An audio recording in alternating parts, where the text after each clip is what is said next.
we aren't friends, we don't hang out, but there is now communication about what we need to do as far as the property. I think it's time for somebody to be pushing my interest to find what's mine. The way that Kody has been with me for many, many years, I will push the issue now. I don't think that you get to decide, sorry, you are not the head of my family. Can we just be real for a second about Meri? Because honestly, if Kody hadn't made it crystal clear how disgusted he was by her presence and told her he wouldn't care if she just packed up and left, do we really think she would have walked away? Nah, she'd still be hanging on, hoping for a miraculous reconciliation with Kody, holding onto whatever tiny scraps of attention Kody and Robyn tossed her way for the cameras. It's also pretty obvious now that Robyn wasn't exactly texting Meri or reaching out behind the scenes. But Meri, she probably thought she could still win Kody back with a little effort, clinging to the smallest bits of interaction that might have looked like progress on screen. Enter Jen, the only person who would tell her the truth and hold her accountable. And yeah, I'm sorry if that sounds harsh, but let's face it, Meri wouldn't have left if Kody hadn't completely humiliated her in those tell-alls and one-on-one interviews. He basically told her to just GTFO on national TV. That was the wake-up call she needed. Remember when Meri put up that sign with arrows pointing to Meri and Kody's house in Flagstaff? That's when I knew, for years, she was trying so hard to please him, like a lost puppy following the wrong trail. Deep down, she had to have known she was being slowly pushed out, but she couldn't bring herself to leave without a concrete reason. It was the crushing humiliation of staying in a relationship with Kody and Robyn after Kody made it painfully clear how gross he thought of her that finally made her walk away. And, let's be honest, shame on Robyn for sitting there, silently witnessing Kody's disdain for Meri. We all know Kody spilled his guts about Meri to Robyn, yet somehow, she was the one Kody tried to paint as the bad sister wife when it came to Christine. The more Meri was left to her own devices, though, the more she found a new circle of friends, people who weren't so wrapped up in the cult-ish lifestyle. That, combined with some brutally honest advice from her non-polygamist friends, finally helped her see that she deserved more. Here's the thing, Meri knew it, but every time she started to step away, Kody would throw her a little breadcrumb, and she'd fall right back into the cycle of doubt. That's emotional abuse at its finest. Kody and Robyn kept her strung along for years, giving her just enough hope to keep her questioning the obvious. In the end, Meri was clinging to a lifestyle, not necessarily because she loved it, but because it was all she knew. She probably didn't even know how to exist outside of it. If Robyn had never come into the picture, who knows? Maybe things could have worked between Meri, Janelle, and Christine. But once Robyn arrived, it was game over for Meri. We've got so much to dive into today, so let's not waste any time. Let's jump straight into it. Hey everyone, what's up? It's Elena here, and welcome back to my channel reality Nexus X. Christine recently shared her oh-so-specific list of requirements for her new husband. Number 1. Bald. Number 2. Covered in tattoos. Number 3. Must ride a motorcycle. Super practical, right? Meanwhile, Meri, in what can only be described as a mic drop moment, threw out her own must-have. He's gotta be taller than me. Oh, snap, burn. Now, imagine the reaction of you-know-who. The guy who wears shoe lifts, stands on tiptoes for photos, and has the hairline of a ramen noodle. What do you think went through his mind when he heard that? Probably something along the lines of, well, guess I'm out of the running.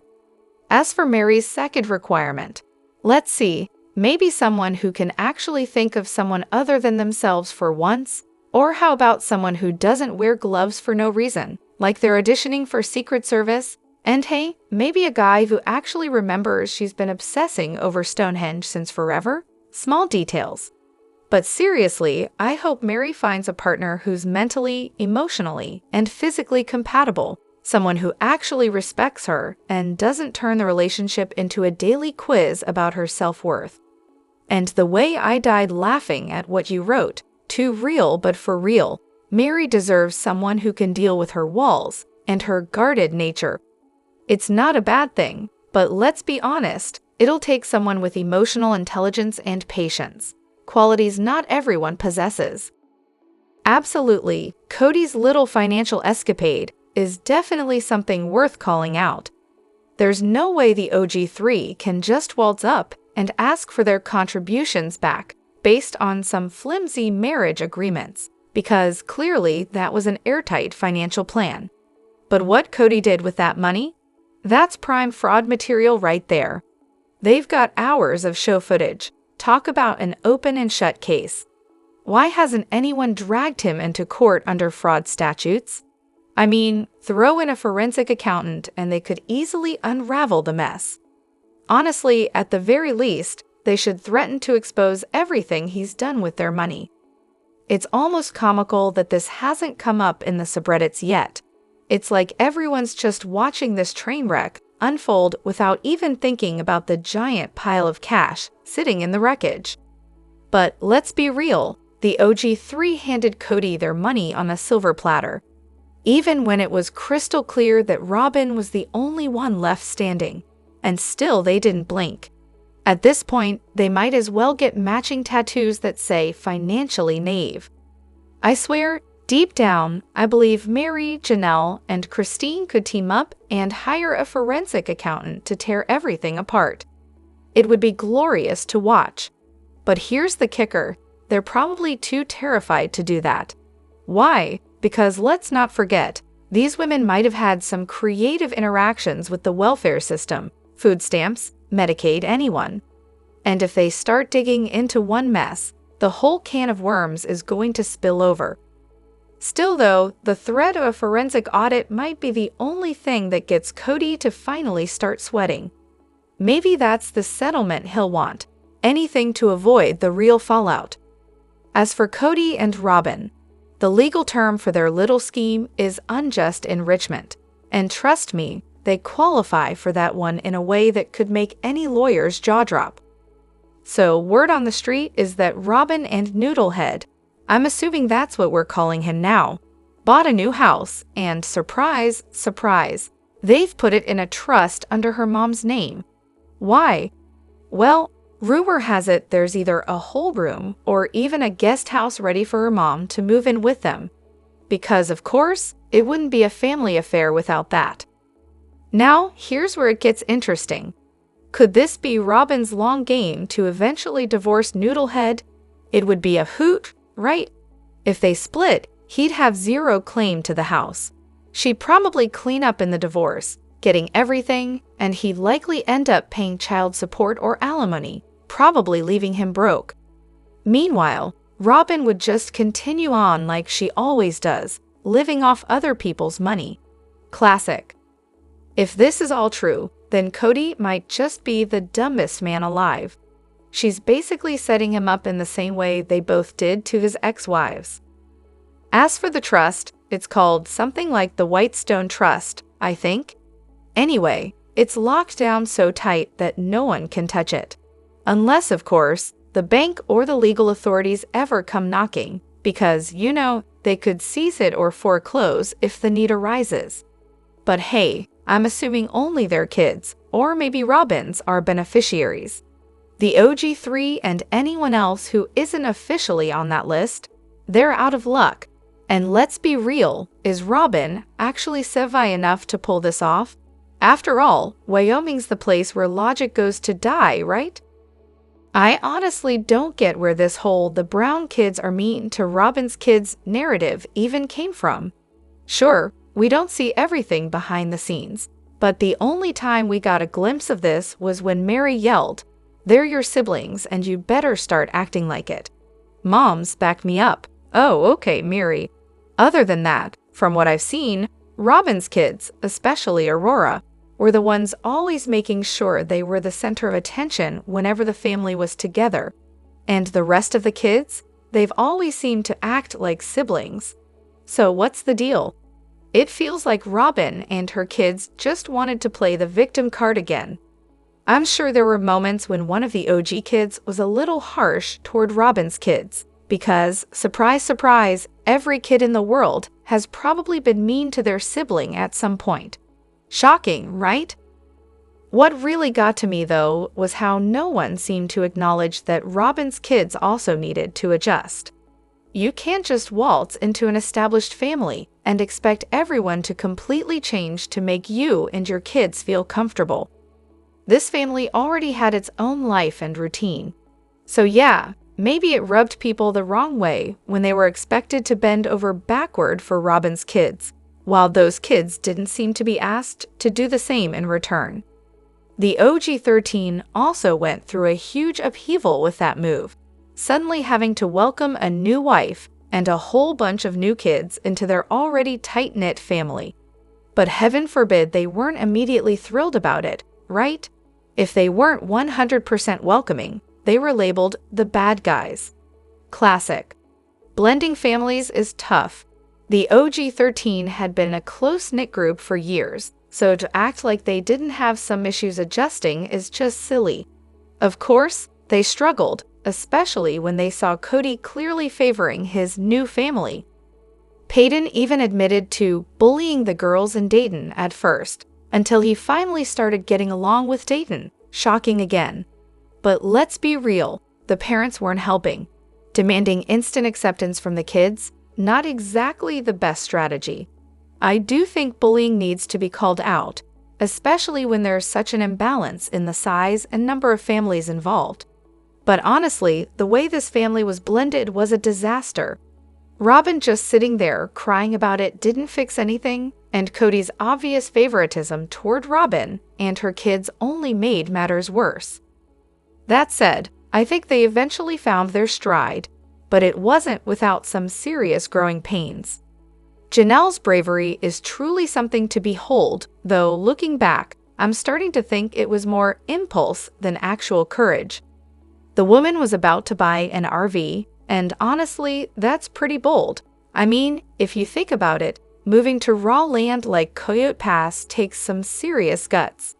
We're talking no water, no electricity, no plumbing, basically just a big empty space and a dream. Living off-grid like that? Total warrior move. I'll admit, I'm a bit like Janelle. I like camping, I've done a few van trips myself, and I've thought, hey, one day I could totally live in a van. But then you realize you'd be doing that on barren land, with nothing around for miles, and suddenly, it's like, no thanks. That's a whole other level of crazy. But Janelle? She's the one actually doing it, trying to move the family forward and make something happen on Coyote Pass. It's admirable in theory. She wants to push things along. But let's be real for a second. This wasn't so much a well-thought-out strategy as it was a moment of pure impulse. Think about Savannah. She's a teenager, already dealing with enough instability, and suddenly she's thrown into the middle of this chaotic off-grid situation. Multiple moves, a father who doesn't seem to care, and a mother who's just not doing much to fix things. Honestly, I can't get behind Janelle on this one. She may have meant well, but this whole thing was a disaster for Savannah, who's already been ignored by the family. It wasn't okay.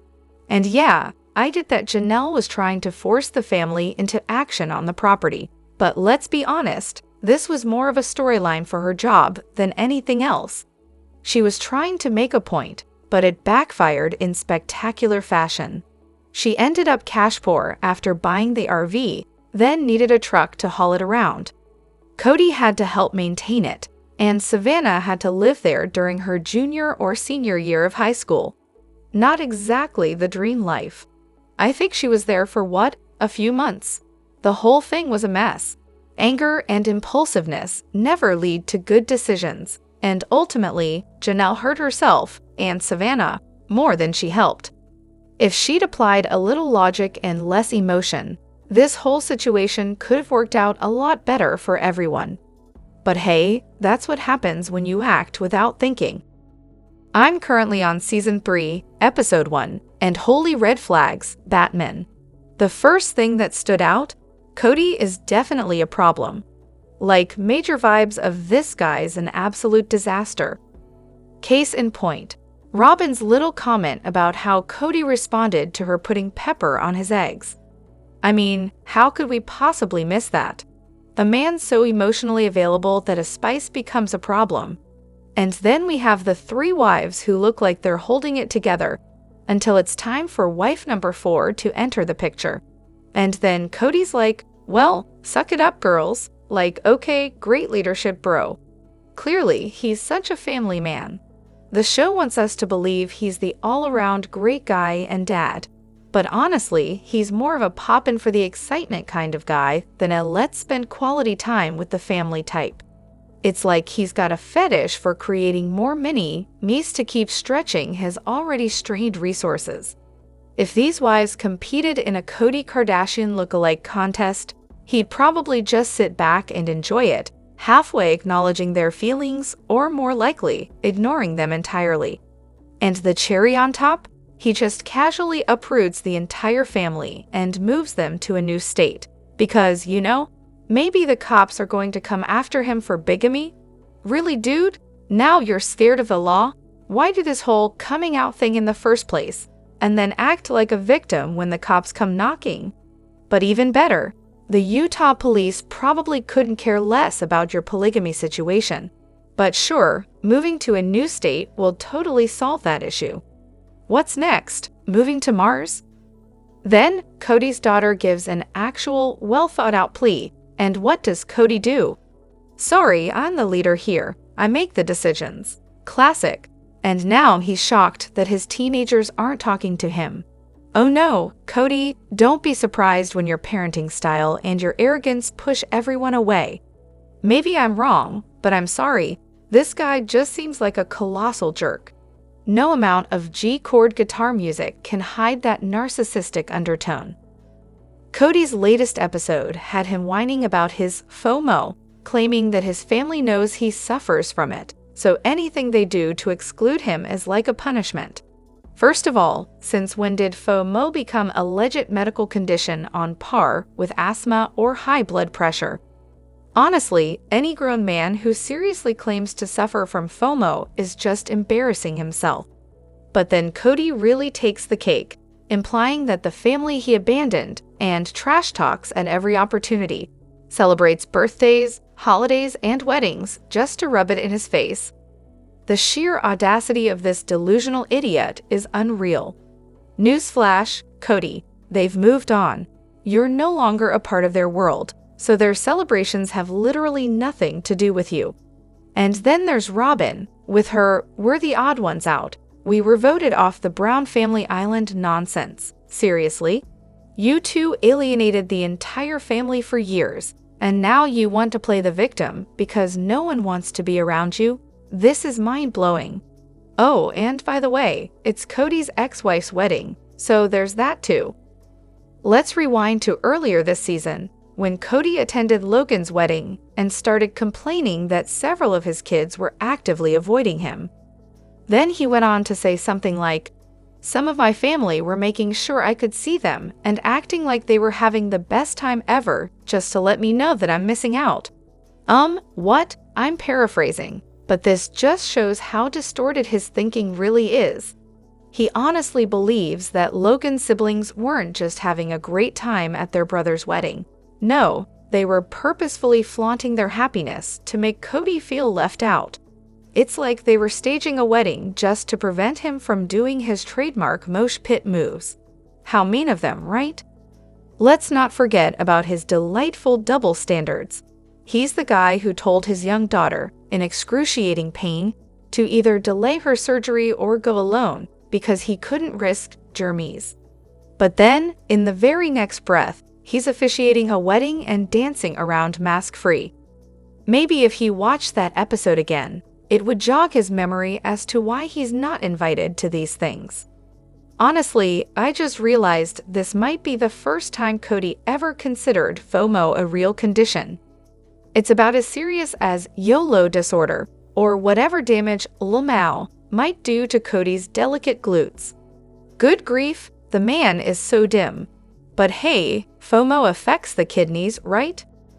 Robyn memories, where to begin? Let's start with the helping the family department, shall we? The most recent masterpiece, Meri's big move.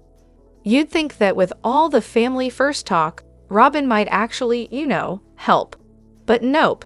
Every fiber of her being simply couldn't manage it. So instead, she willed herself to show up, bearing a junk journal, surely something Meri eagerly treasured and immediately burned with Jen for extra drama points. But of course, when does Robyn not somehow over-insert herself into everything? There's barely a moment where she's not on the scene, whether invited or not. Then there's the classic from Season 2. Robyn, in her never-ending whirlwind of business, forgets to buy her kids stocking stuffers. I mean, who needs that minor holiday detail when you're packing up for a remote cabin trip, right? But no worries, the OG three sisters swoop in like Santa's little helpers. They fill the tender stockings with all the goodies Robyn somehow forgot to get. A Christmas miracle, really. Of course, years later, Robyn would lament how the traditions changed, and the older kids didn't get to enjoy what the younger ones did. But it's kind of hard to keep traditions alive when you're too busy being super important to actually participate. And let's not forget Robyn's stunning attempt at denying Gwen the luxury of staying with her during the wrestling trip. I mean, she really went all out with excuses to avoid it. Her own kids didn't go either, but hey, nothing screams polygamy perk quite like multip. So I just finished watching the latest episode, and can we talk about how wild that was? And there was this whole mention of Janelle starting a successful side gig and pocketing the profits when she left. Naturally, the show barely gave us any info, so now everyone's trying to figure out what the heck this business actually is. Anyone have a clue? Well, it looks like they're talking about Plexus. You know, that whole I'm a health coach now thing. Janelle launched a little online business called Strive with Janelle. You've probably spotted her rocking that apron with the logo in some episodes. You know, the one that's supposed to make her look like a health guru. The business started as a health coaching gig, but then magically turned into a life coaching venture. Now she's using her website to, you guessed it, sell Plexus. But wait, there's more. She also got her real estate license because, apparently, everything in her life must scream hustler. As for the whole side business mystery, yeah, Janelle's doing Plexus. But honestly, who knows what else any of them have going on? Kody's clearly dipped into a lot of businesses that we're never going to hear about. And Meri's over there with a whole bunch of random stuff on her website that the show never bothered to address. And here's the kicker. Plexus doesn't actually need some huge investment that would require Janelle's family to jump in and help. So whatever Kody was rambling about, yeah, that probably won't make sense, and we'll likely never get any answers. Such a wild ride, right? Rolls eyes. Let me know what you think in the comments. Don't forget to hit that like button and subscribe to my channel. I'll see you in the next video. Take care and much love to you all.